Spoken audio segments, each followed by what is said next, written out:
Bloomberg Audio Studios. Podcasts, radio, news. We're joined by the Qualcomm CEO, Cristiano Amon, who's live in Maui from the Snapdragon Summit. And I think chief among what you're talking about is Snapdragon 8 Elite, right? And the technology shift is to the in-house design processor. But the question for you, Cristiano, is the same as it's been for quite a long time, which is what is fundamentally different through this processor in how we use our smartphone, the capabilities that an AI smartphone has? Very good. Ed, hello from Maui. Good talking to you. We're incredibly excited with the announcements we made yesterday, and we have more announcements today. This is our 9th edition of the Snapdragon Summit. And what's more exciting about what we're doing with 8 Elite is going to be the Snapdragon platform that does two things. With our new custom Orion CPU, it restores the leadership position in performance to the Android ecosystem. Smartphones powered by the 8 Elite are going to be the fastest smartphones in the world, period. But that's only half the story. The other part of the story, it is the platform that has incredible computing capabilities for AI. And we present a vision of the future, how the construct that we are used to in the smartphone of OSs and apps and app stores are going to fundamentally change as we have agents that are going to do a lot of the use cases for us. One of the most exciting things for Qualcomm of generative AI is that now computers can speak the language of humans. And that's where we are. There's a Snapdragon, there's a display, there's a human. Right. And that transition is about to happen. So we built a platform for that.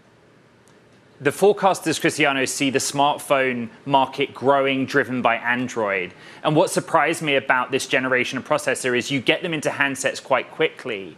Have you done the math on how you see that convert into market growth, how quickly the AI smartphone is a top-line driver for you? Look, that's the multi-billion-dollar question. So I'm going to try to give you an answer, even though it's very hard to predict. I think it's very easy to see, and I have conviction in that. Within the next 5 years, we're probably going to have all of us with an AI smartphone. The problem is you have to wait for the new use cases to come up. It reminds me of the transition from feature phones to smartphones. When in the beginning, we talk about apps, we have 10 apps, then became hundreds of apps, then thousands of apps. And we started to see that happening right now. We have 20 AI different use cases, and maybe that's going to become 100. So I think we are on a trajectory to get to that point. Maybe 5 years is where that transition will be concluded, and hopefully what we all expect to see is the smartphone market is going to grow, and we're going to see a new upgrade cycle. When we talk about, though, the growth in that market, Cristiano, are we talking about new entrants into that space? And I'm talking on the customer side here, or is this simply converting the existing customer base that's already out there? I think the typical answer that you're going to provide to this question is you probably expect existing players in the smartphone world to just build AI-capable smartphones. But it's really hard to predict. Every time we have a change in the industry, I think the mobile industry is one that every generation of wireless players did change. So that could happen too. I think what we're really excited about it is actually not really the players, but how the experience is going to change, how the devices are going to change, and that's going to require a lot of computing power for AI, and that's what Qualcomm's going to do. Qualcomm's really been positioning itself to be the company doing AI at the edge, and that's not only phones, it's PCs, it's cars, it's smart glasses, and I think that's the story of the company right now. With regard to that story, and I'm almost asking this question on behalf of investors, and I would like you to answer it for investors. To a certain extent, this stock has been left behind with regards to the AI focus that this market has had all year long. Does these new chips and the new products that they will go into, will that change the narrative to the upside for investors on both the top and the bottom line?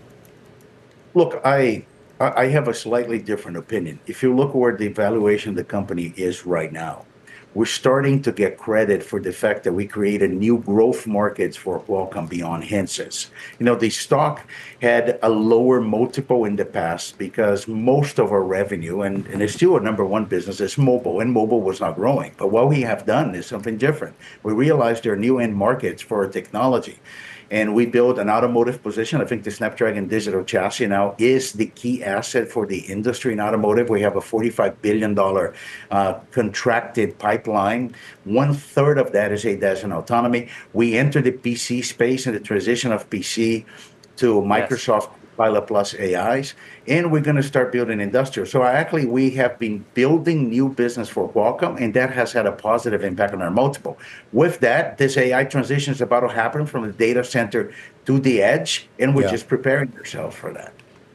In the smartphone context, what's happening in China is so interesting. Let's compare with Apple, right, in the iPhone 16. They're being rewarded in that market on Apple Intelligence features that aren't yet out in China and won't be for some time. So when you think about Snapdragon 8 Elite and your kind of first mover advantage, do you feel you have a first mover advantage in China when it comes to the AI smartphone? So let me talk about our smartphone business in China. We have been powering the premium devices of all the Chinese brands, companies like Honor, OnePlus, Oppo, Vivo, Xiaomi. And what we have seen, the China internet is a different ecosystem. All of those companies has been creating AI use cases. And what we see in China that we like, the market has stabilized it, but we see consumers moving up. So while the market doesn't grow as much, what is really growing is the premium tier. Consumers want to buy a better device. And what we have seen this year over year. So we're actually happy with our position in China. And, you know, as we go into other markets, we're seeing our partnerships in China increasing. One of the examples, we're now partnering with every single Chinese EV company as well for automotive. Cristiano, you're dedicating a day to those new chips in automotive. One of the questions from our audience is whether that's now becoming an isolated business or if there's a kind of flywheel effect through the diversification efforts that you kind of were helming. So thank you for the question. Right now on stage, we're announcing the most powerful processor we ever done in the history of our company, which is our new platform for automotive. We're announcing 2 chips, is Snapdragon Elite Cockpit and Snapdragon Elite Ride. And that is being designed for what we believe is going to happen with software-defined vehicles. Cars are going to get better over time. It is future-proofing the AI capabilities for Gen AI use cases when you're behind the wheel. Just as an example, is a 12x increase in performance versus the prior automotive chip that we have. It's an order of magnitude increase. And I think the way we look into this is we build a strong automotive business by being the digital platform of choice for all the car makers.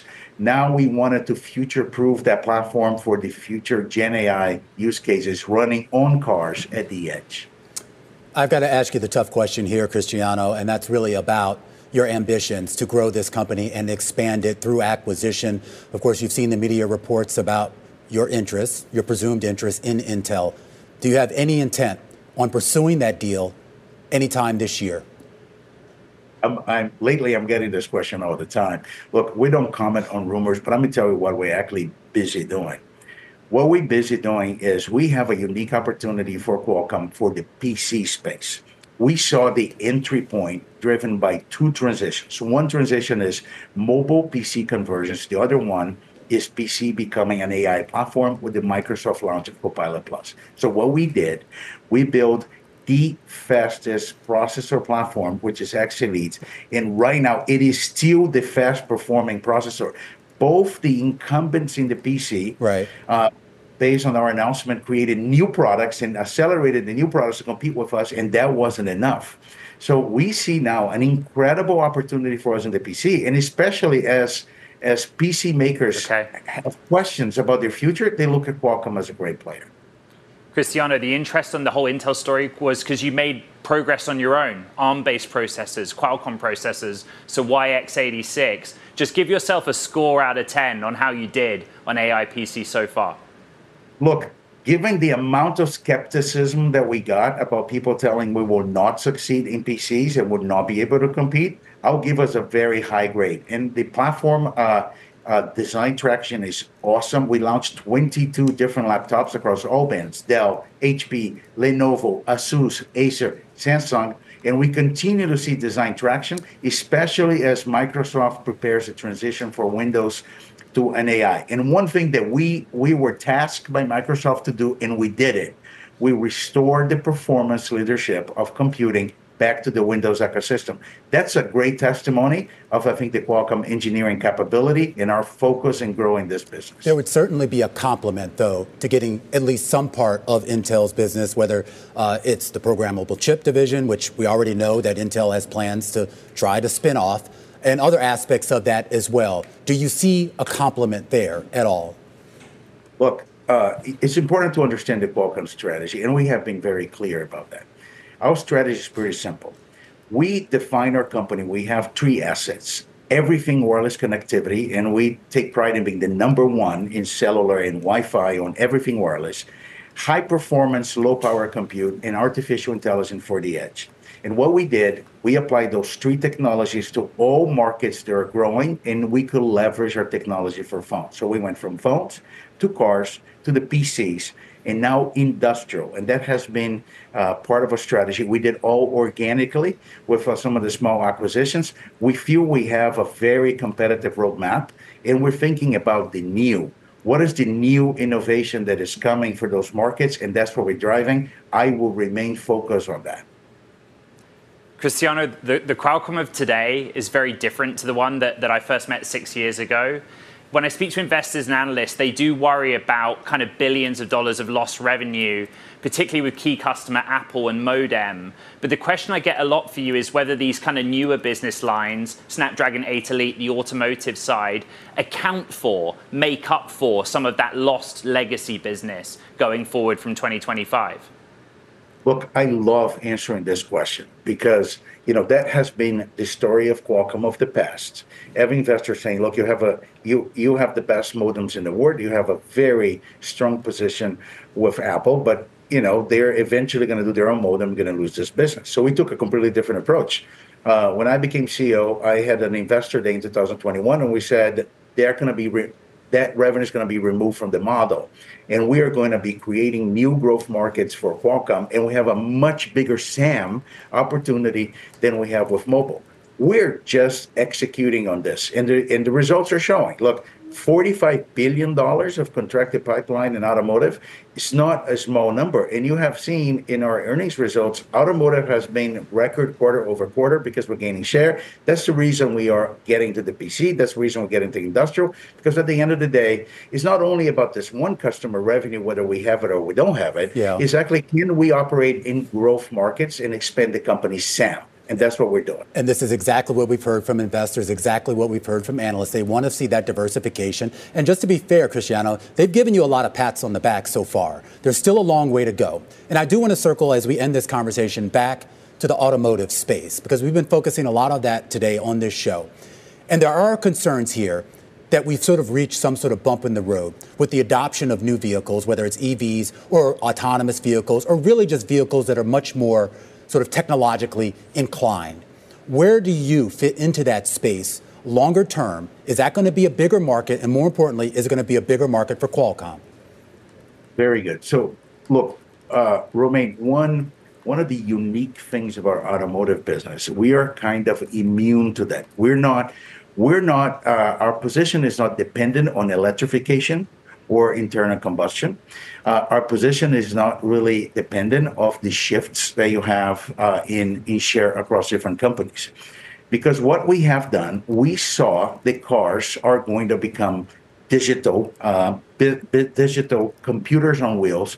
Car companies are going to become tech companies, and we built a platform for the car companies. And what happened is that had resonated well. So we're designed across all brands, all the Koreans, all the Japanese, the Europeans, the Americans, the Chinese. Every single car company now is using some portion of the Snapdragon digital cockpit. And what is happening with our results have been independent of the automotive market and more about gaining share. And as the new cars come out with our platforms, we're starting to see that go into revenue. We made a projection of $4 billion by 26, and then $9 billion by the end of the decade, and we're tracking that. All right, Cristiano, we have to leave it there. We always appreciate your time. Of course, out there in Hawaii, the CEO of Qualcomm, Cristiano Amon, and our very special thanks to the co-host of Bloomberg Technology, Ed Ludlow.